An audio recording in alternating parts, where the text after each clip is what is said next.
কিভাবে বাঁচলেন হযরত নূহ আলাইহিস সালাম এবং তার অনুসারীরা।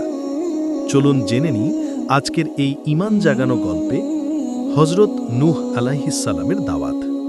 হযরত নূহ আলাইহিস সালাম ছিলেন আল্লাহ তাআলার প্রেরিত একজন মহান নবী। তিনি এমন এক সমাজে প্রেরিত হয়েছিলেন যারা বহু বছর ধরে আল্লাহকে ভুলে গিয়ে মূর্তি পূজায় লিপ্ত ছিল। তাদের হৃদয়ে আল্লাহর ভয় বলতে কিছুই অবশিষ্ট ছিল না। তারা নিজেদের তৈরি মূর্তিকে উপাস্য হিসেবে মান্য করত এবং তাদের পূর্বপুরুষদের ঐতিহ্যকেই তারা সত্য বলে ধরে নিয়েছিল। তখন আল্লাহ তাআলা হযরত নূহ আলাইহিস সালামকে দায়িত্ব দিলেন, তিনি যেন তার জাতিকে সঠিক পথের দাওয়াত দেন। নূহ আলাইহিস সালাম তাদের সামনে দ্বীনের আহ্বান জানিয়ে বললেন, হে আমার জাতি, তোমরা একমাত্র আল্লাহর ইবাদত করো। তিনি ছাড়া আর কোনো উপাস্য নেই। তিনিই তোমাদের সৃষ্টি করেছেন, রিজিক দিয়েছেন, আর তিনিই তোমাদের ফিরে যাওয়ার স্থান। কিন্তু তারা কি করল? তারা বলল, হে নূহ, আমরা আমাদের পূর্বপুরুষদের মতোই চলব। আমরা তো তাদের থেকেই শিখেছি এই মূর্তি পূজা। তবুও হযরত নূহ আলাইহিস সালাম হাল ছাড়েন। তিনি রাত দিন গোপনে প্রকাশ্যে, একান্তে কিংবা সম্মিলিতভাবে সবভাবেই তাদের দাওয়াত দিয়ে গেলেন। তিনি কাঁদলেন, মিনতি করলেন, বোঝালেন, কিন্তু তারা তাকে অবজ্ঞা করল। তারা বলল, এই লোক তো আমাদের মাঝে একজন সাধারণ মানুষ, এর কথা শোনার সময়ের অপচয়। তারা নূহ আলাইহিস সালামকে কষ্ট দিল, উপহাস করল, এমনকি তাকে পাগল বলে অপমান করল।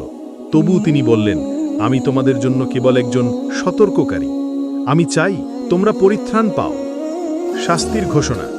অবশেষে যখন এই জাতি তাদের সীমা অতিক্রম করল, গোমরাহিতে ডুবে গেল, তখন আল্লাহর পক্ষ থেকে এলো এক কঠোর হুঁশিয়ারি।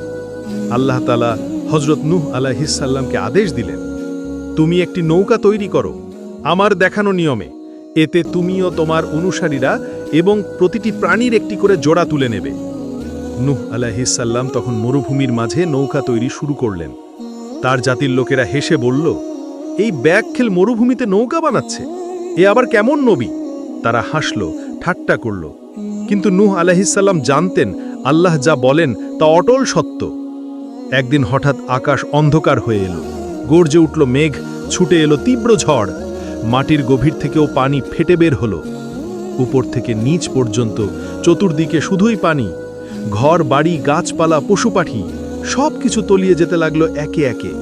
মানুষ আতঙ্কে ছুটতে লাগলো, চিৎকার করতে লাগলো। কিন্তু তখন আর কিছু করার ছিল না, আল্লাহর শাস্তি নেমে এসেছিল। নৌকায় আরোহণ ও ছেলের ট্র্যাজেডি। নূহ আলাইহিস সালাম ও তার অনুসারীরা আল্লাহর নির্দেশ মতো সেই বিশাল নৌকায় উঠে গেলেন। তারা নিরাপদে রইলেন, কারণ তারা ঈমান এনেছিলেন। তবে সে সময় এক হৃদয় বিদারক ঘটনা ঘটে গেল। নূহ আলাইহিস সালাম দেখলেন তার নিজের এক পুত্র পানির মাঝে ভেসে যাচ্ছে। তিনি কেঁদে কেঁদে ডাকলেন, হে আমার সন্তান, আমাদের সাথে নৌকায় উঠো, আল্লাহর আদেশ অমান্য করো না। কিন্তু তার পুত্র বলল, আমি পাহাড়ে উঠব, পাহাড় আমাকে রক্ষা করবে। নূহ আলাইহিস সালাম বললেন, আজ আল্লাহর শাস্তি থেকে কেউ রক্ষা পাবে না, কেউ না। ঠিক তখনই এক বিশাল ঢেউ এসে তার পুত্রকে ভাসিয়ে নিয়ে গেল। নূহ আলাইহিস সালাম কাঁদলেন, মোনাজাত করলেন, কিন্তু আল্লাহর ফায়সালা অটল। নতুন জীবনের সূচনা। 40 দিন ধরে প্লাবন চলল। এরপর ধীরে ধীরে পানি কমতে শুরু করল। নূহ আলাইহিস সালামের নৌকা ভেসে এসে থামল জুদি পাহাড়ে। সেখানেই শুরু হলো এক নতুন অধ্যায়, ঈমানদারদের নতুন জীবন। এই কাহিনী আমাদের কি শেখায়?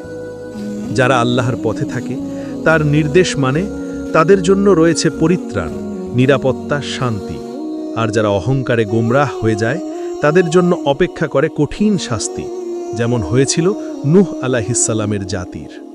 প্রিয় দর্শক, এই কাহিনী আমাদেরকে ভাবতে শেখায়, আমরা কি আল্লাহর নির্দেশ মানছি? আমরা কি সত্য পথে চলছি? আপনার মতামত নিচে কমেন্টে জানাতে ভুলবেন না। এই রকম আরও ইসলামিক গল্প পেতে আমাদের চ্যানেলটি সাবস্ক্রাইব করুন, ভিডিওটি লাইক ও শেয়ার করুন প্রিয়